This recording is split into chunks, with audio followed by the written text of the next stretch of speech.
Senator Roberts. Thank you, Madam Deputy Speaker. As a servant to the people of Queensland and Australia, I rise to speak to the Character Cancellation Consequential Provisions Bill 2016. This bill is a welcome first step in a set of policies proposed and supported by Pauline Hanson's One Nation Party. We see it as a beginning to move a discussion on a core issue of concern to Australians across our nation, from the quantity of immigration to the quality of immigration. And when we talk about quality, we talk about the willingness and ability of immigrants to assimilate. May we remind all parliamentarians that governments have three core responsibilities: to protect life, protect property, and protect freedom. And as part of our sworn duties, we have a solemn responsibility to preserve social cohesion, which flows from a secure sense of national identity. I say to the establishment among us in this chamber who want to understand the Trump phenomenon and the Brexit phenomenon and our Pauline Hanson's phenomenal success, to understand what drives people's needs, what people are saying to us as we travel and listen across this great country, we all need to get to the root of people's economic concerns. To everyday Australians, jobs matter, and that's why we need to cut immigration quantity. More importantly, social cohesion matters. So does trust. So does a sense of belonging. These are all qualities that tap into people's sense of achievement. And if they have no job and the government can't support them because they are burdened by non-assimilating immigrants, people feel ostracised in their own country, forgotten, taken advantage of. Culture and integration matter to Australians. These values are undermined by rapid diversity, especially when Islam is in the mix. The Scanlon surveys of social cohesion conducted annually out of Monash University demonstrates our point specifically. Social cohesion is important to Australians. Dr. Frank Salter, our One Nation academic researcher in sociological matters, has reviewed the international literature on diversity, including extensive studies from Harvard University. The data supports what we say about cohesion. Global studies converge with the Australian data.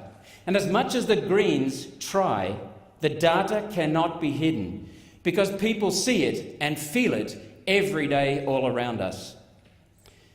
Senator Hanson has been talking about social cohesion for as long as she has been on the national stage. In her first speech as Senator, she talked about how precious a sense of belonging really is, and trust. She said, and I quote, "It's about belonging, commitment to fight for, protect and respect. This will never be traded or given up for diversity." Social cohesion, Madam Deputy President, comes from national identity, and that's something that grows organically. It cannot be legislated. It cannot be imposed top-down by condescending politicians and bureaucrats, the establishment elites. It cannot be created by naming government departments multicultural affairs. Social cohesion can come only from the people. And it can be wrecked by sloppy governance, as Minister Dutton courageously admitted late last year when he chided his own party for its immigration policies of the 1980s. And for his courage, Minister Dutton was pilloried by the Labor Greens coalition that fails to understand the essence of national cohesion and identity. Everyone gets it, except for the chattering classes. Instead of no nation, we must have one nation. And my colleague, Senator Burston, in his first speech, noted the social science research on diversity and social cohesion. The research has been done overseas and in Australia. The data indicates, Madam Deputy President, that our social fabric in this country is fraying, and that is why voters are deserting the old parties. The fraying of our identity was foretold, was predicted, was warned. The Liberal and Labor parties imposed permanent mass immigration without taking national identity into account or even asking voters' permission. Senator Burston spoke of the coldness and arrogance of our political elites, and I fully support his views. Poverty, that is an individual's economic situation, cannot explain why more Muslims have tried to volunteer to fight in the Middle East for outlawed Islamist forces than are presently in the Australian Armed Forces fighting in that theatre. Economics cannot explain why Australians are fleeing areas of heavy migrant settlement, especially Islamic settlement. This is not only white flight, it's every kind of flight. Every type of Australian is fleeing these new ghettos. In our fraying society, self-segregation has become a reality. We, the people, are seeking to protect our children, our daughters, our property, our liberty. There are solutions to these problems that go beyond what is proposed in this bill. If we applied international standards of social impact assessment to the selection of immigrants, the gradual process of assimilation would begin to restore social cohesion, belonging, and trust. How can we expect people wedded to an ideology masquerading as a religion that specifically precludes assimilation to assimilate and integrate? We can't. Pauline Hanson's One Nation is willing to say the things that need to be said and do the things that need to be done. We listen to the people of Australia across our nation and implement the policies people have asked us to champion. A common question I am asked is, how many Australians complain of or are afraid of Buddhists, who comprise a larger proportion of our nation than those of Islamic ideology? Australians don't complain of Buddhists, or Sikhs, or Hindi, or Jews, or Catholics, or Protestants, and so on. So it is not only the scale of immigration that counts, but the content, the quality. If immigrants are to assimilate, we should be choosing cultures with a track record of ready assimilation.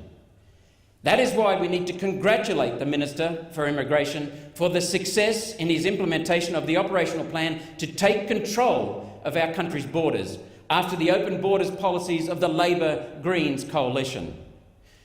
No wonder a recent Channel 7 poll found the number of supporters of a ban on Islamic immigration all but matched those opposing a ban. And do I need to remind that a poll last year from even the control-oriented Essential polling group found more people support a ban on Islamic immigration than oppose it. That Essential poll showed that among Greens voters, over one-third supported a ban on Islamic immigration. And what was the Greens leader's response?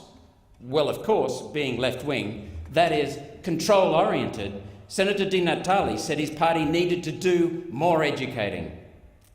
Isn't that so typical of the Greens? Speaking to sell, not listening to learn. It reminds us all that under the Greens' labelling and demonising of those with whom they disagree, debate in Australia has been shut down. And that is why people across Australia are asking, what is happening to our nation? Senator Bernardi rightly said that the political elites and establishment are now being held accountable. And he left his party to join with us in holding the old establishment accountable. This bill is a first step in the crawl toward the conversation that needs to be had on quality of immigration. The Parliament needs to get away from window dressing and face core issues. We need all remember that we don't lock our home at night because we hate the people outside. We lock our home because we love the people inside. The real division in politics is not the confected and vague labels of left versus right or regressives versus conservatives. It is control versus freedom. In this case, to protect personal freedoms within Australia, we must protect our borders. We in Pauline Hanson's One Nation Party value diverse views, and we welcome those of varied religions and races and skin colours and ethnic groups and political persuasions within our borders who have assimilated. We value our nation and our Australian Constitution, laws and culture. Assimilation and integration occurs only when the pace or quantity of immigration does not swamp the host culture, and when the quality of immigration focuses on people with the intent, willingness, and ability to assimilate. We need to cancel visas of people with criminal histories. This bill is an important first step, and we support the character and visa amendment because instead of no nation, we must have one nation.